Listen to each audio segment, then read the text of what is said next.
Hello guys, this is Ojas from Medicosm. This is going to be my first video for Medicosm. In fact, this is my first video anywhere. So my main aspect to use YouTube platform is to teach more about the practical aspect of the medicine, and I will be starting more for CNS first because this is the topic which is dreaded a lot, and it is also not well versed in many textbooks. So I will be combining few textbooks to make one format for CNS, but this is more of a demo video where I will be teaching you about the GCS, that is Glasgow Coma Scale, and I would highly respect you if you could give me few suggestions to make this teaching more interactive or more in a better way, so that the subsequent videos gets better into the quality. Okay, so let's jump into the GCS, that is Glasgow Coma Scale. But before going to the Glasgow Coma Scale, first I want to tell you that this uh, Glasgow Coma Scale, it gives an indication of the patient's state of consciousness, and it is no way substitute for the neurological examination.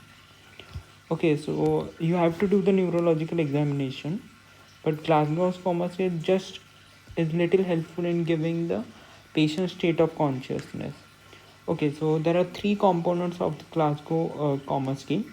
The first one is I, second one is verbal, and third one is motor. So each one of them have the maximum scores. I has 4, verbal has 5, and motor has 6. So let's start with the eye opening. I will tell you it in the story format to so that it is easy to remember. So eye opening is divided into 4 types. So suppose you enter the patient room and patient opens his eye. This is called a spontaneous opening. This is given the highest score in eye opening, which is 4.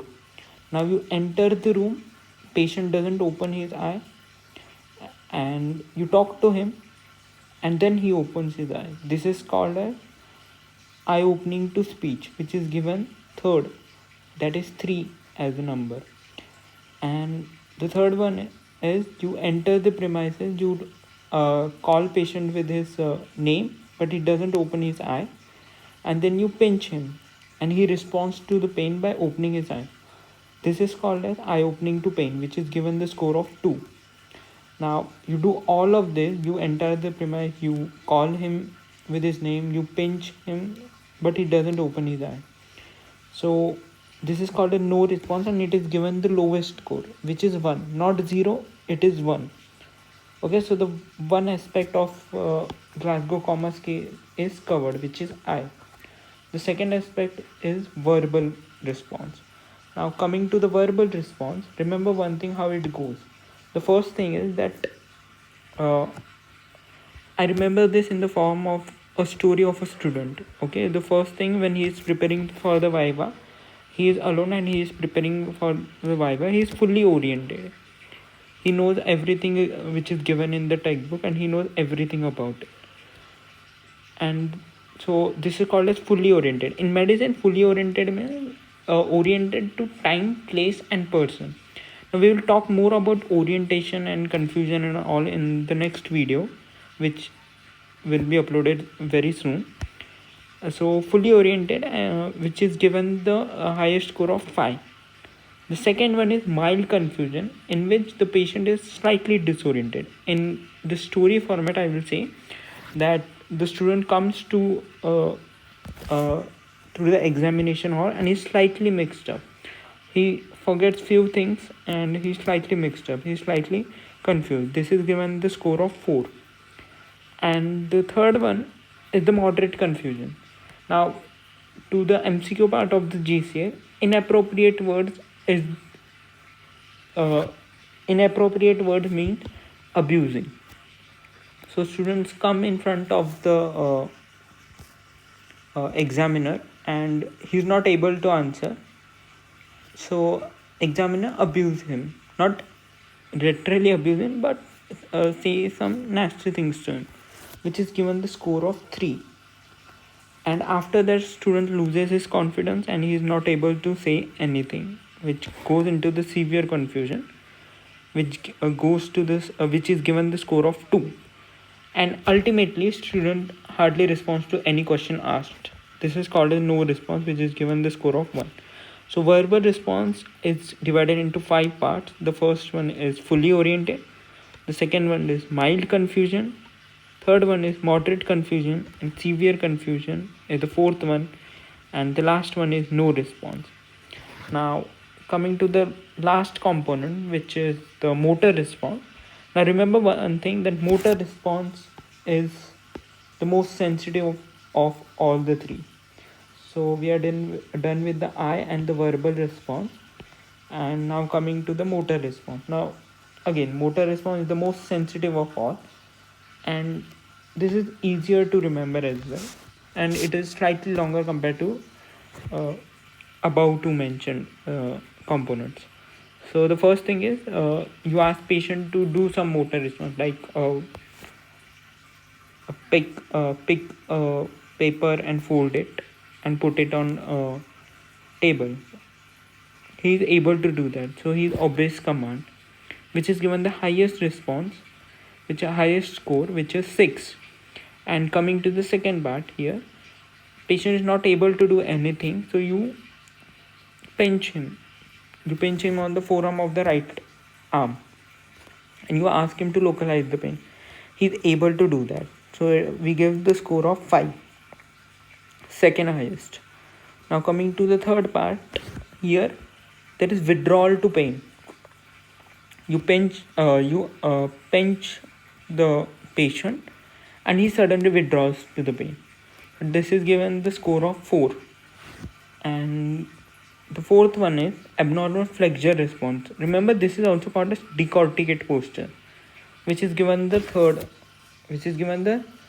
score of 3.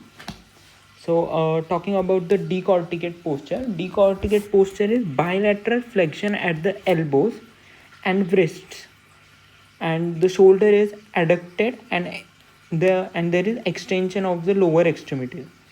Now when we will talk about the decerebrate posture, comparing to the decerebrate posture, we'll come to what it is. It is usually it is poor in localization. Decorticate posture, it may result from lesions in many locations, but it is usually above the brainstem. Unlike a decerebrate posture, it is not an omnious side. So coming to the motor response, we have here, we did 4 of them, which is obeys command, which is given the highest score in motor response, which is 6. The second was localized pain, which is given the score of 5.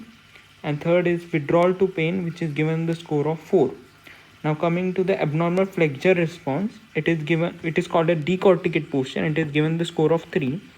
The next one to the list is extensor response. Remember, you do not get confused between the decorticate and decerebrate posture. Extensor E and decerebrate E. Remember, they both coincide. So extensor means decerebrate posture, which is given the score of 2, which is the second lowest in motor response.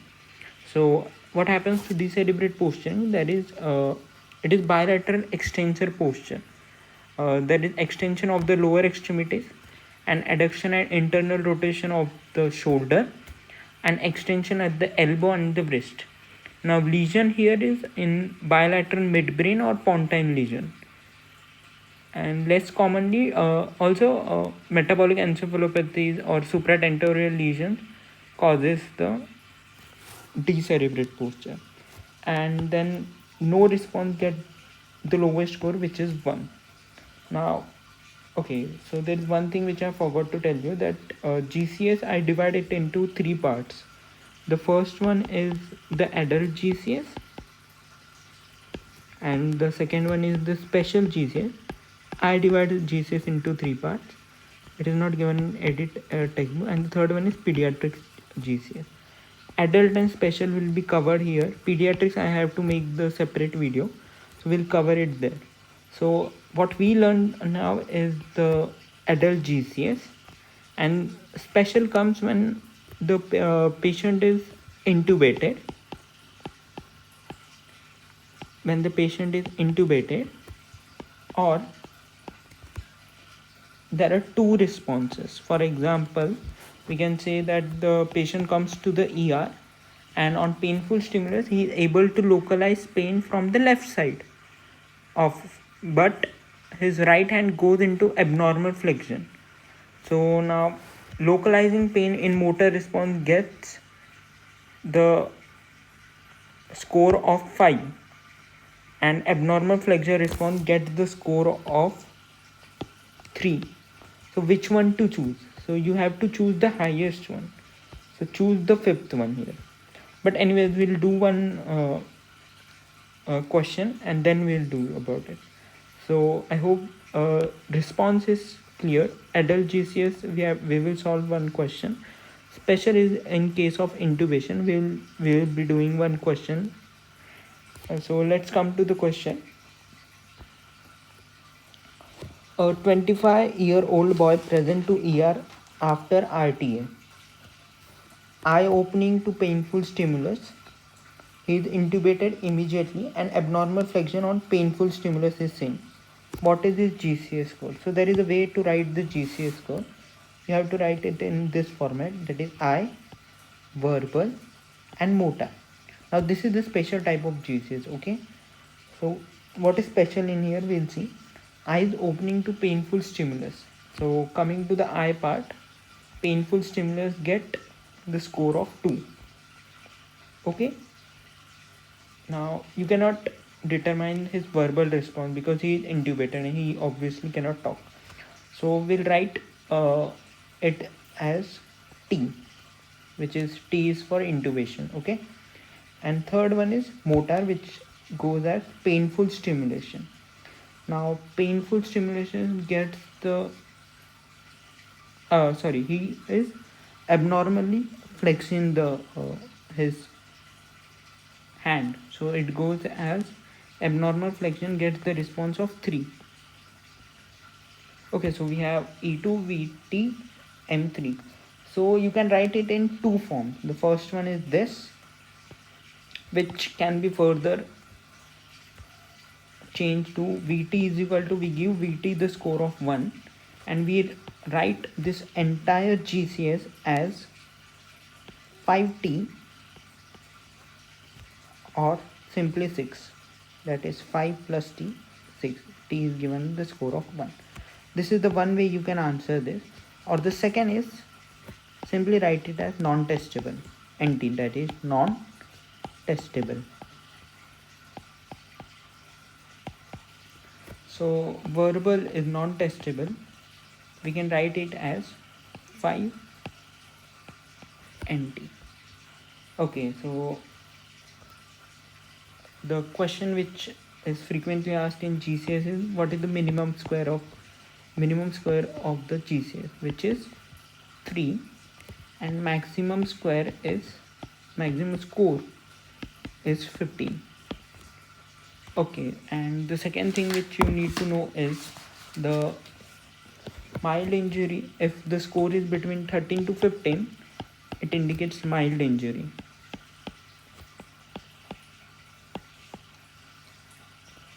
And if the score is between 9 to 12, it indicates moderate injury.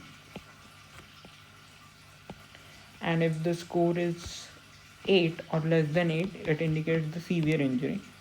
Now remember one thing which is clinically important, that the score of 8 or the score less than 8 is an indication of intubation. And GCS is very subjective, okay? It totally depends upon the examiner. So if you think that the patient GCS score is 8 or less than 8, intubate the patient. So that's it from my side. I hope it was useful, and I would really want you to tell me what went wrong here with respect to teaching, not with respect to teaching, rather than with respect to presentation, so that I can improve in my next video. Thank you so much.